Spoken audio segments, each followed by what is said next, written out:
1. This happened several years ago. I was recently laid off and my wife and I had just welcomed our youngest son into the world. Basically, I was a full-time stay-at-home dad during this period. There I was one mid-December day, giving the baby his bottle. I hadn't shaved in a few days and was wearing sweats. Wife's at work and oldest son was in preschool. So it was just me and the baby chilling on the couch, having a great time. He had just really started being interactive, so it was a lot of fun. When the doorbell rings, strange, I was not expecting anyone.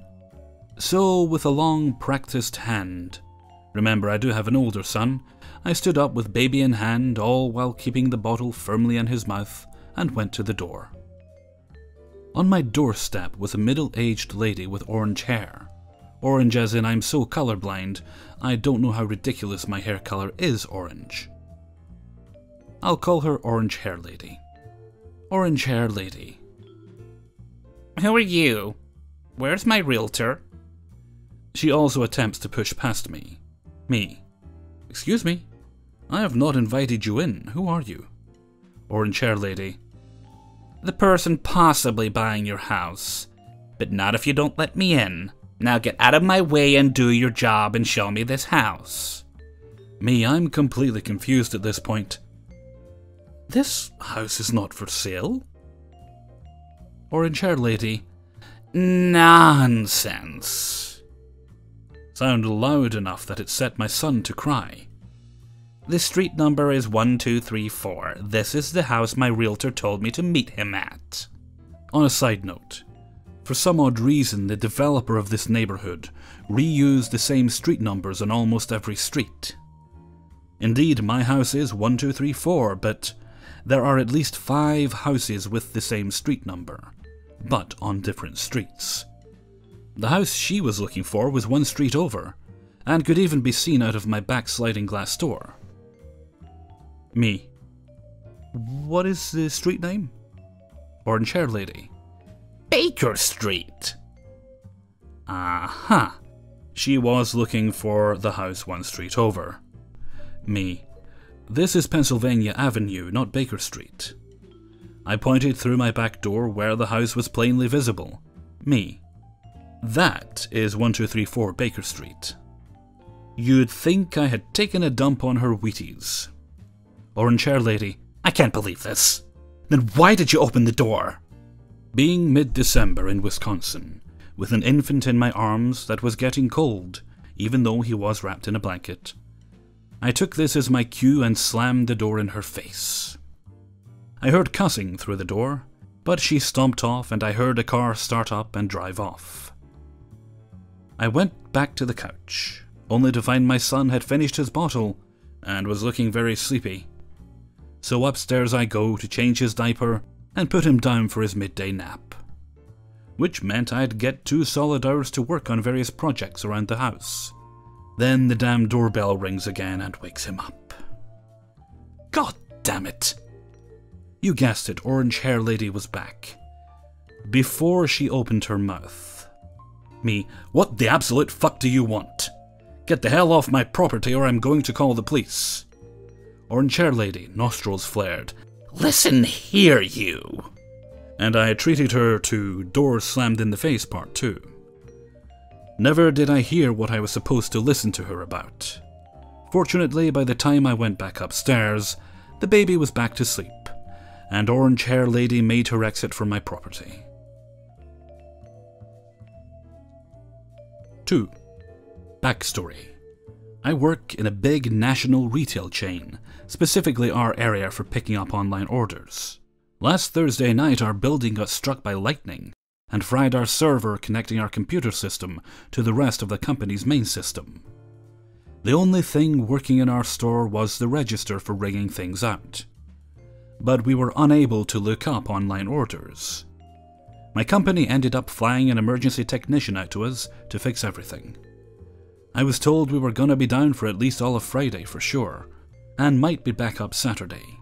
We had a couple of customers, both over the phone and in store, ask about their order, and I had to explain I couldn't look anything up at the moment, and would be unable to finalize the transaction at the register until everything was fixed. Most people were annoyed but understanding. Until this lady. Phone rings. Hello? Sergeant Salty speaking. How can I help you today? Customer. Yes, I was wondering if you could check if my order is ready. I have my order number if you need it. Me. Unfortunately, our store was struck by lightning last night, and our computer systems are all shot. I can't look up anything until it's all fixed. Home Office is sending a technician. However, we are going to be down all day for sure, and maybe longer depending on the extent of the damage. I'm sorry for any inconvenience. Customer. Well, if you can't use a computer, you can go in back and check with your eyes. Me. Yes, I can do that for you, but just so you know, even if I do have it back there, we still won't be able to release it to you until our system is up, and the transaction can be finalized. Customer. So, you're just too stupid to do it. Go get your manager and put them on the phone. Me. Excuse me? I can assure you we can't do anything right now. You're just gonna have to wait. Customer. That's unacceptable. I need that package tonight. Me. The building was struck by lightning. There is nothing that I can do. Customer. I don't care what your excuse is. You're just too stupid to do anything right. Get your manager on the line now. At this point, I've just had it with this lady, and I get my over-exaggerated customer service voice up and running. Me. All complaints about lightning strikes must be filed with Zeus. Have a great rest of your day. Slams down phone. I went on my much-needed break and took an extra 10 minutes off. 3. I used to work security at a business that is involved in classified information for the government. So not a place that has the general public as customers. Unless you wanted to buy some research in rockets or military plane technology, and were also the government, you weren't shopping here. So definitely not Walmart. My job at the time didn't involve much. I sat at a desk, watched some cameras, did patrols, made sure alarms were functioning, and wrote occasional reports. Basically, I was there for insurance purposes and little else. That said, being near the phone was important. That's how we would get notice of alarms, and my desk phone in particular was the one used for outgoing 911 calls in case of an emergency. So the phone always had to be manned and kept as free as possible. Yet a lot of time in my job was spent answering the phone. It rang off the hook basically constantly, and only rarely from calls by people who actually meant to call us. For some reason, the security desk phone was the main number for the building, and not only that, but also a trunk line, so many numbers owned by this business, even numbers with area codes across the country, all forwarded to that particular phone for some ungodly reason. Basically, there were lots of opportunities for wrong number calls, and other wastes of my time. It's usually no big deal, but every once in a while a douchebag of some variety would call in to douche it up. One that stands out is a douchebag in Nebraska, who called and just could not get it through his head that this was not Walmart. Ring. Me. Loose Lips Intelligence Gathering. Officer Snooze speaking. Douchebag. Is this Walmart? We often got calls intended for a Walmart in Nebraska. I suppose some phone number the business still owns but no longer uses must be similar enough so when people misdial I get the call. Me. No sir, I'm afraid you have the wrong number. Have a nice day. Click. The call was obviously over. It was a wrong number. There was nothing left to say except, have a nice day. I get so many phone calls that they basically stack on top of one another. While I'm on one call, the next is already ringing. And as it could be something actually important, I get rid of wrong number calls politely but quickly. I fielded a few calls in the moments before I spoke to douchebag again, but he must have called back immediately and been stuck on hold for a minute. Ring. Me. Loose Lips Intelligence Gathering, Officer Snooze speaking. Douchebag. What's your name? Me. Officer Snooze, why? Douchebag. I want to speak to your manager. At first I didn't recognize his voice as I get so many calls, I can't be bothered to remember wrong number calls. Me. The manager is not here. It's true, the manager had long since gone home. But you can't speak to me. Is there a security concern, sir? Douchebag. You hung up on me. I want your manager. Me, confused. I did not hang up on anyone. When did you call? Douchebag. Just now, you hung up the phone after saying it's the wrong number. Me, remembering. Ah, now I remember you. Yes, you do have the wrong number. This is the security desk at Loose Lips Intelligence Gathering. In Colorado. Have a nice day. Click. Ring. Me. Loose Lips Intelligence Gathering. Officer Snooze speaking. Douchebag. Manager, now! Me, as I said. The manager is not here. I am in charge now. Unless you have a security concern. Douchebag. Give me their home phone number. Me. No. Goodbye. Click. The thing is, I don't work retail, and while part of my job is customer service, our customer is the business we do security for. Not only was this guy not my customer, he wasn't the business's customer either. So I really have no reason to give a fuck. The guy kept calling, but I was 100% done with this guy, so I just kept immediately hanging up the call without answering it. I've got a job to do and no patience for this nonsense. I would have blocked the number if I could. This went on for a while during my shift. Apparently the guy had nothing better to do. Then I got a call from a different number, but same Nebraska area code. I knew it was almost certainly the same guy, but I had to pick up to find out. Me, Loose Lips Intelligence Gathering, Officer Snooze speaking. It wasn't Douchebag. A woman's voice replied. She didn't ask for a manager, but had that tone. You know the one. Woman. What's your name? Okay, clearly she was with Douchebag. Me, Officer Snooze. There was a pause. I can practically hear the wheels turning. I imagine her giving Douchebag a what the fuck you idiot look, but I'll never know. Woman. So, this is not Walmart? Me. No. This is not Walmart. This is Loose Lips Intelligence Gathering in Colorado. You've reached the security desk. You have the wrong number. Have a nice day. Click. Never got a call from either one again. I imagine the woman must have been considerably smarter than this guy. Somehow, through all of this, the guy must have still been convinced he was calling Walmart, and that I was some Walmart employee just messing with him for funsies or something.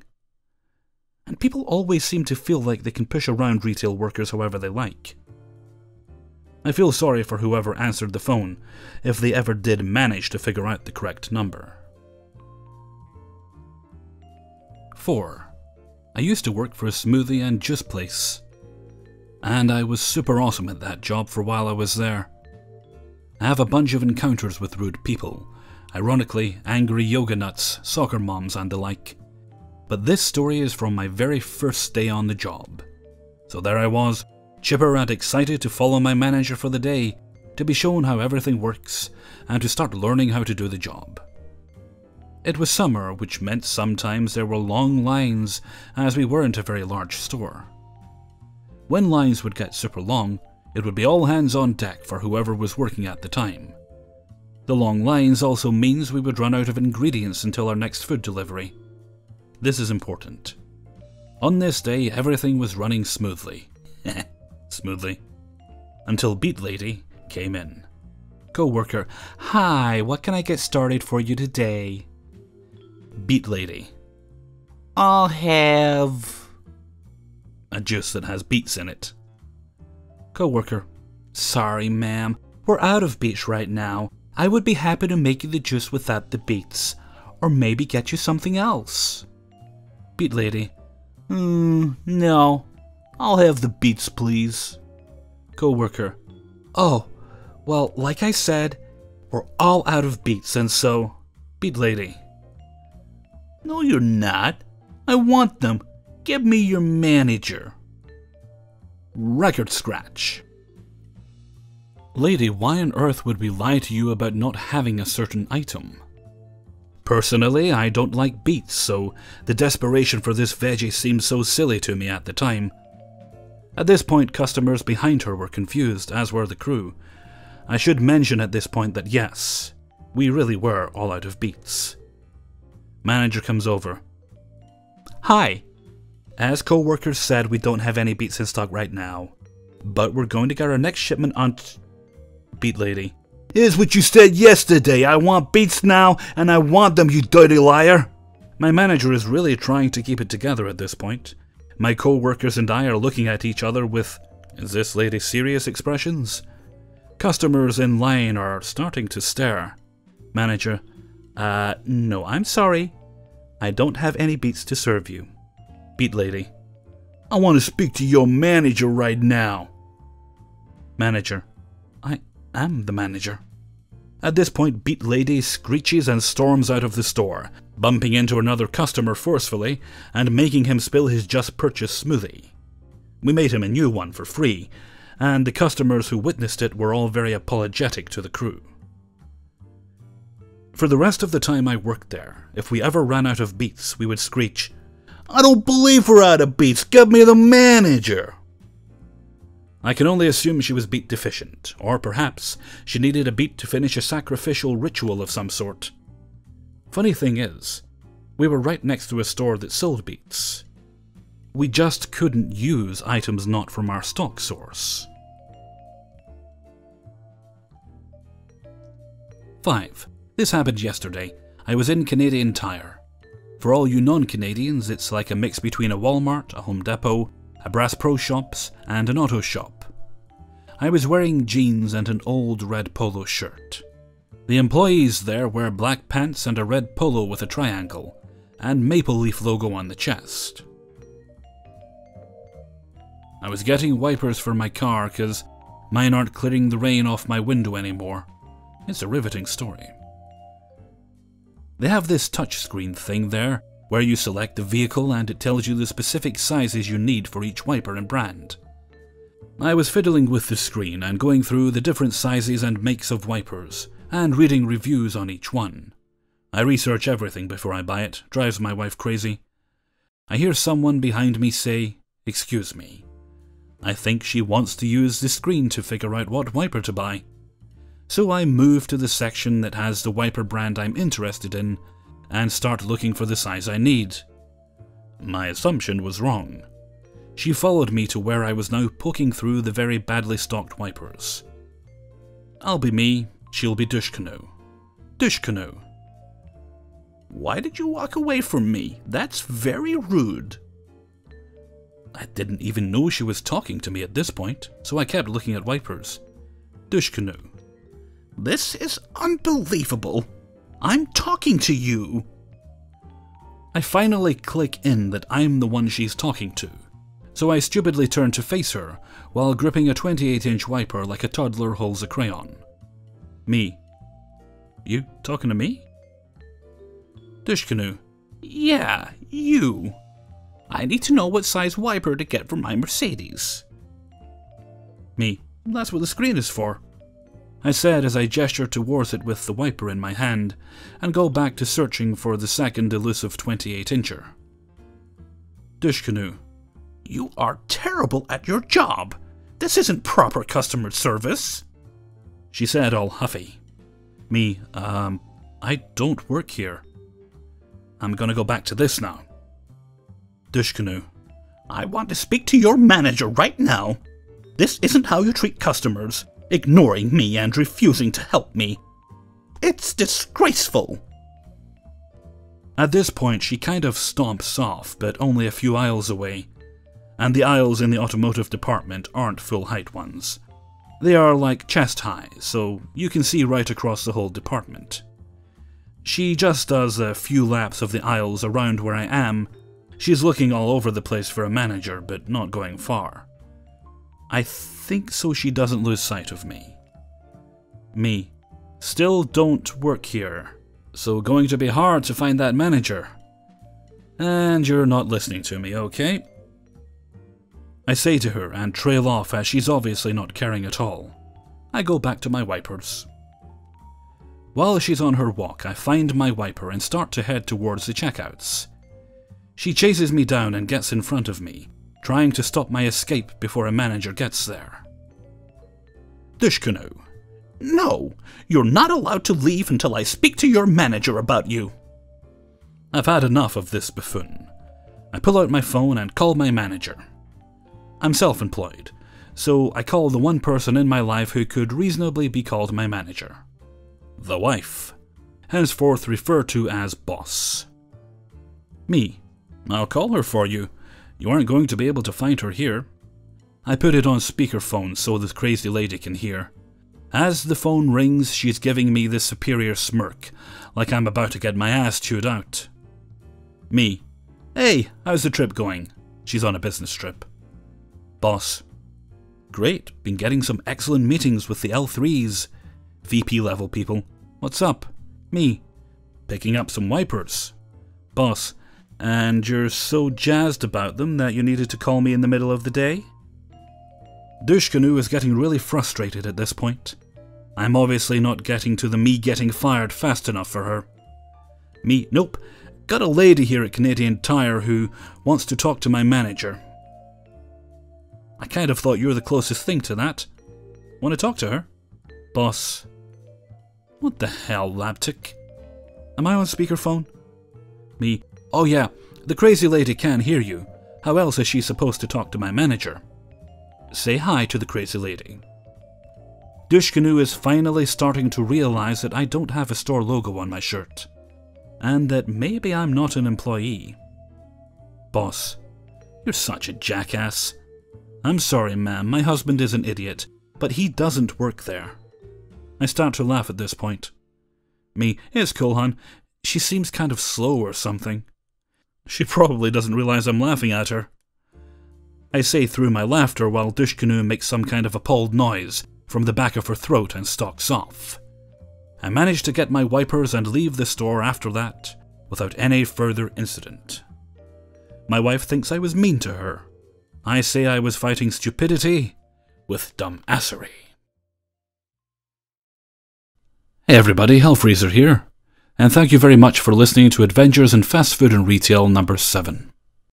Thanks very much to everybody who allowed me to use their stories in this video.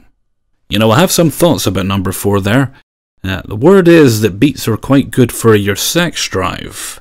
So perhaps she was planning on sharing it with a gentleman friend of hers, so they could have an amorous evening, which, pretty much scuppered her plans when she realized they were out of beets.